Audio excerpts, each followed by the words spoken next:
আপোনালোকৰ কাৰণে আৰু এটা নতুন আপডেট লৈ আহি আছোঁ। সেইটো আপডেট হ'ল মহিলাসকলৰ কাৰণে আৰু এটা ভাল খবৰ আহি গ'ল।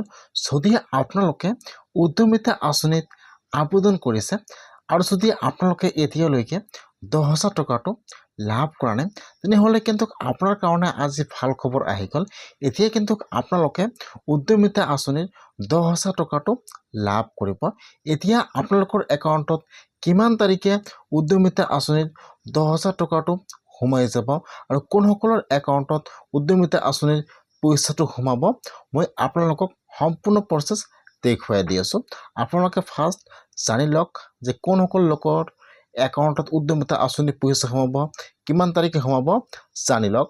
ৰাজ্যৰ 40 লাখ মহিলাক উদ্যমিতা আঁচনিৰ জৰিয়তে আমি তেওঁলোকক এণ্টাৰপ্ৰেনিয়ৰ কৰিবৰ বাবে সিদ্ধান্ত লৈছোঁ আৰু 21 আগষ্টৰ পৰা প্ৰত্যেক মাহতেই 20টা 30টাকৈ সমষ্টিত আমি মহিলাসকলৰ আত্মসহায়ক গোটৰ সদস্যসকলক 10,000 টকা বিলাবৰ বাবেও বা প্ৰদান কৰাৰ বাবেও আমাৰ যি আঁচনি, সেই আঁচনি আমি 21 আগষ্টৰ পৰা বাস্তৱত ৰূপায়ণ কৰাৰ কামত আমি আগবাঢ়িম।